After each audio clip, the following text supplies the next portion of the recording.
Дали го следите културно-забавниот живот во градов? Па видите, нашите можности се многу мали за следење на културно-забавниот живот, но сепак го следам. А што најчесто посетувате? Па најчесто го посетувам театарот, Зошто? затоа што сепак тој представува на одреден начин духовна храна за студентот, бидејќи ние и онака сме доста заморени на студентските клупи, тоа представува еден духовен одмор. Што најчесто посетувате на театарските представи? Дали се тоа оперски представи? Па, видите, во одредени моменти има и кога ги посетувам и оперските представи, а и драмите. Доктор Стабелов, вие со група за работници од Институтот за социолошки истражувања во Скопје веќе подолго време работите врз системното испитување на феноменот публика кај нас. Каква и колку публика имаме како консумент на културните вредности? Да, тоа е точно. Веќе неколку години наназад, јас со една група мои соработници во Институтот за социолошки истражувања работиме на еден макропроект уметничките институции во нашата република и нивната публика. Тоа истражување трае веќе неколку години, како што реков, и во меѓувреме извршени се сите така наречени емпирички истражувања, во кои ние ја сликавме состојбата 10 години наназад и на ниво на уметничките институции и на ниво на состојба на публиката во нашата култура воопшто.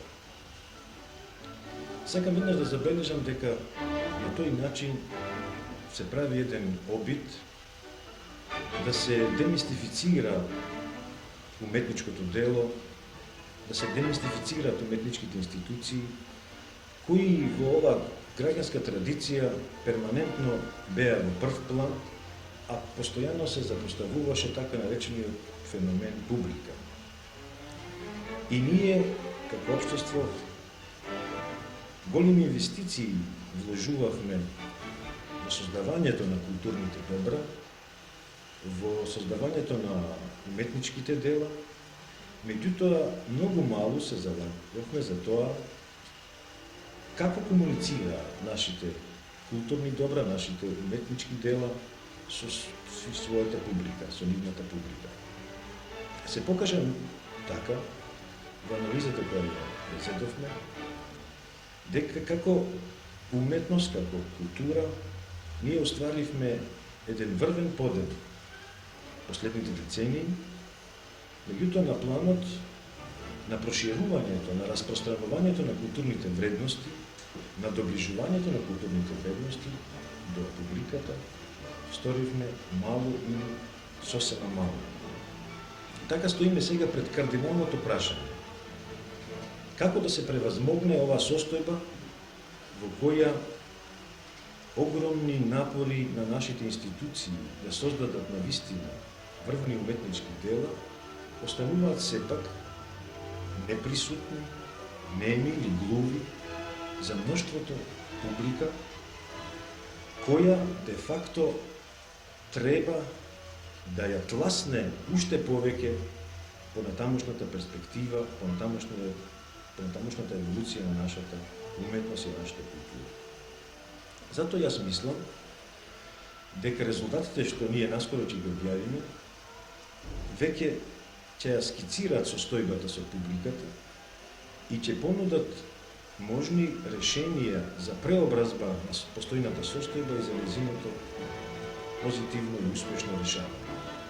Мислам дека централно прашање пред кој стоиме сега е прашањето кое е во основата на една културна политика на едно социјалистичко самоуправно општество, која иначе е изразена, таа политика е изразена во концептот на новиот устав со така наречениот програм за слободната размена на вредностите, дека не се работи само за создавање на вредности, дека уметничкото дело и културата воопшто е еден циклички кружен процес кој дури тогаш е завршен дефинитивно од кога создадено ќе влезе во една директна комуникација со публиката.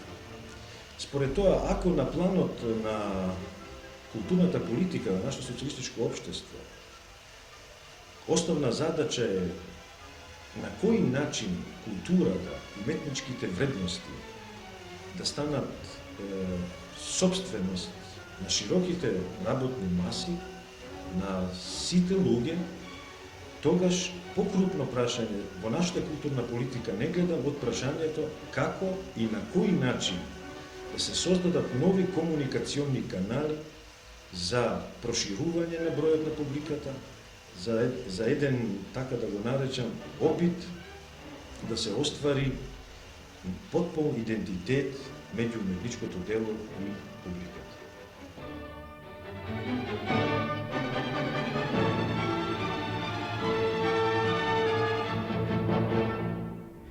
Другар Муратовски, дали концертите што Македонската филхармонија ги приредува во Скопје и низ Републиката се следени од доволен број посетители? Морам веднаш да кажам во началото дека не можеме да бидеме задоволни со активноста на Македонската филхармонија во внатрешноста на Републиката. Затоа што иако е републичка институција од единствен тип во нашата република, дејноста на Македонската филхармонија во најголема мера се сведува на концерти во Скопје. Сме направиле повеќе обиди, меѓутоа досега адекватни резултати немаме. Се надеваме дека новите форми Републичката заедница за култура ќе биде место каде што нема само да се делат средствата, туку и ќе се креира една политика во тој смисол зашто по-присутно учество, по-континуирано учество на Македонската филхармонија во внатрешноста со гостување и други приредби. Што се однесува до вториот дел од вашето прашање, не можеме да бидеме задоволни од посетата на публиката на нашите концерти.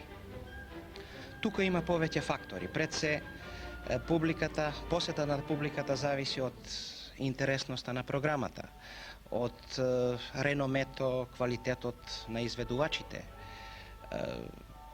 потоа од континуираноста на одржувањето на концертите и на крајот сигурно од едно исто толку важно и битно прашање, тоа е рекламата и пропагандата. Како и секоја роба, така и концертите, културната роба треба да се рекламира и тука сметам дека треба да сториме многу повеќе напори да привлечеме во концертните сали во прв ред млада публика. Како треба да ја создаваме и гаиме концертната публика? Сигурно е дека младата концертна публика во прв ред е посебна грижа на нашиот колектив. Добар дел од нашата активност, концертна активност досега се одвивала по школите со лесни, популарни програми, потоа една интересна форма на привлекување на таа и негување на таа публика се предпладневните симфониски концерти, матинеи со лесна и популарна програма. И сигурно дека во тој правец треба да се направат уште напори, да се пронајдат форми на привлекување на таа млада публика, не само преку концерти, туку преку и други разговори со уметници, средби со уметници, популаризирање на дела, на композитори и така натаму. Сигурно и сакам да повлечам дека во тоа посебна помоќ треба да ни пружат и други фактори, општествени фактори, разни асоциации, потоа во прв ред школата, училиштето и уште други. Кога во Скопје истовремено би гостувале Лепа Лукич и Радмила Бакочевиќ, за кој настап ќе се одлучите? Само за Лепа Лукич. Дали сте љубител на театарските представи? Да. А музичките? Исто така. Кога истовремено во Скопје би гостувале Лепа Лукич и Радмила Бакочевиќ, за кој настап би се одлучиле? За Лепа Лукич.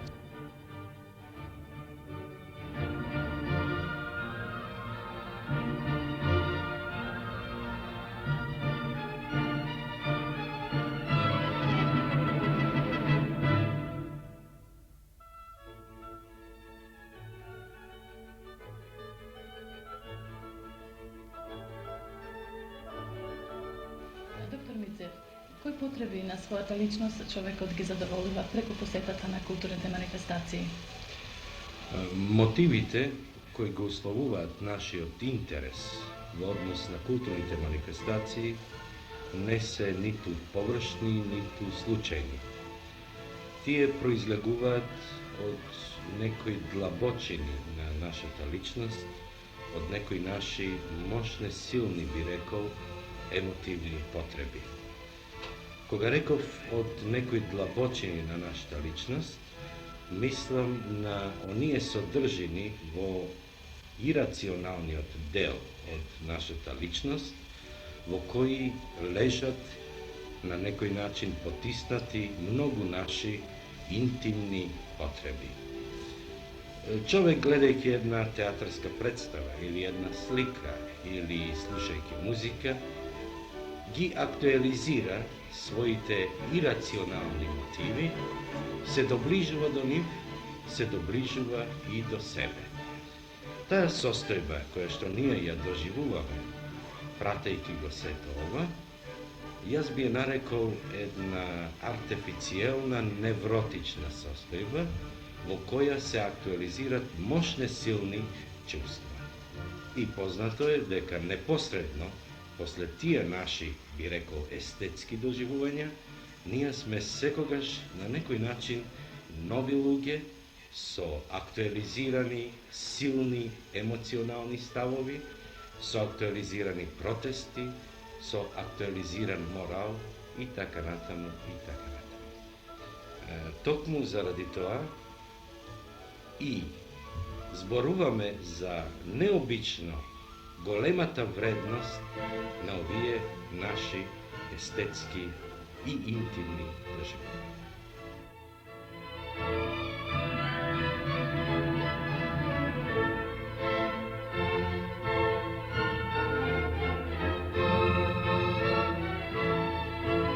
Вие сте млад режисер.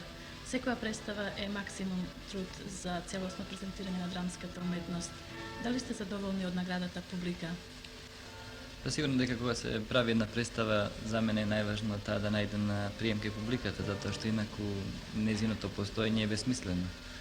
И сигурно дека од се најзначајно ми е сето она што го работам како публиката ќе го прифати. Токму затоа и мислам дека за еден човек што се бави со театар особено, многу е важно она што го работи да го насочува и да биде прифатлив од публиката. За жал, во овие неколку представи што сум ги направил до сега не можам да се пофалам со таков резултат, најверојатно затоа што и темите беа далеку од нашата проблематика. Меѓутоа тоа е едно настојување што секако ќе се обидам понатаму да го спроведам. Театарот во Лесковац веќе подолго време работи на принципот слободен влез. Што мислите вие за влезниот билет? Па јас лично исто сум против влезен билет во театарот и мислам дека театарот треба да биде бесплатен затоа што треба да дојдеме во ситуација театарот да биде потребен како што е потребен левот. А мислам дека кај нас особено во ваква една ситуација театарот со овие цени што ги има воопшто е бесмислено било какви влезни билети да има. И уште пред театарот во Лесковец постоеше во Скопје Свети Никита Голтаров, каде што работев, кој што исто така беше бесплатен театар. Така што тие настојувања секако треба да се спроведат еден ден и кај нас во Скопје. Дали често пати посетувате музички, театарски, ликовни или филмски представи? Ликовни и филмски представи поретко посетувам, меѓутоа музички посетувам. Обично ги посетувам, кога има некои представи од фолклорен жарм и народна музика. А дали често одите на фудбалски надпревари? Па можам тука да ви речам дека фудбалски надпревари сите досега што се одржуваат во градот ги пратам и не ги изоставам. Колку кошта еден влезен билет за фудбалска утакмица? Па видите, влезен билет за фудбалска утакмица кошта, тие се различити, има северна, јужна и стоење, али ја обично, како сум овде на работа веќе негде од 69-та година, па идам поише на јужна трибина, на јужна трибина е влез од 3000 динара. Јас се викам Јовче Велковски од село Горно Оризари. Работам земјоделие, те орам со коњот, сиромашки. А кога за последен пат сте биле на некоја театарска представа? Не сум бил никој пат на представа. Зошто? Па немам причини да идам за сиромаштина, земјоделие, орам. Со колку представи досега сте настапиле пред публиката на село? Па со овие што сум ги работел во професионалниот театар со ниедна. Меѓутоа кога работев како аматер Скоро сите представи ги игравме пред села ние од околните села во близината на Скопје. И мислам дека се тие многу благородна публика затоа што за нив театарот е навистина едно несекојдневно доживување.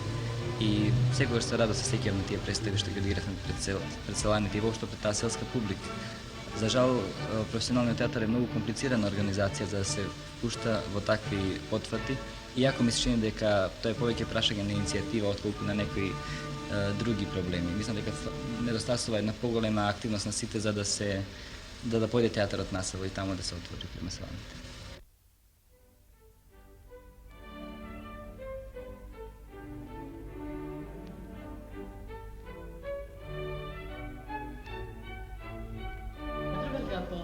Кои елементи влијаат за тоа што некои домашни филмови наидуваат на голем број посетители, за разлика од други кои поминуваат така речи и незабележливо и покрај високите уметнички остварувања?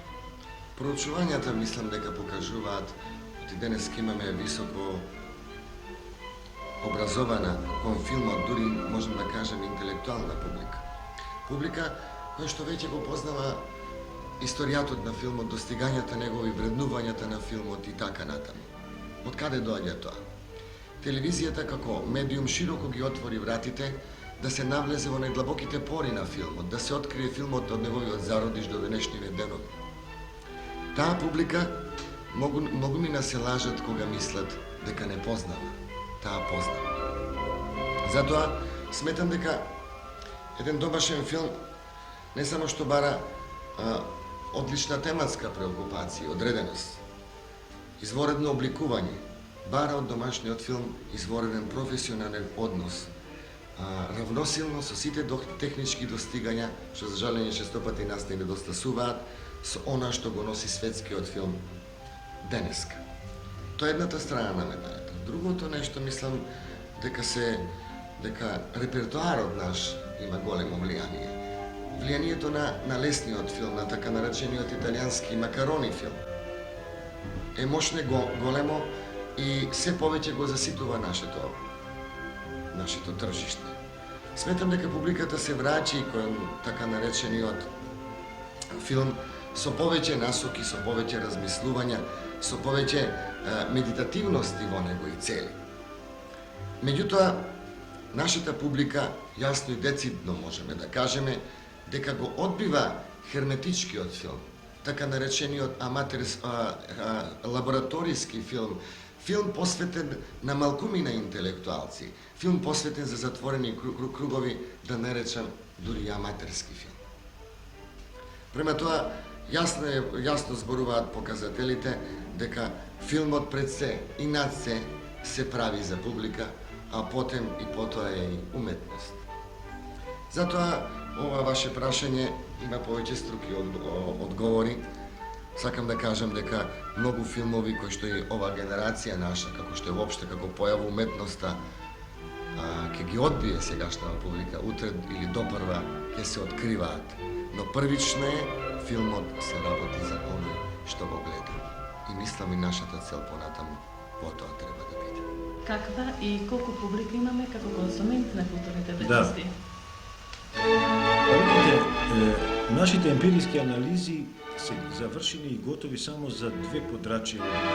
Тоа е за театарската уметност и за музичката, концертната публика, така да речем. Резултатите покажуваат поразителни резултати.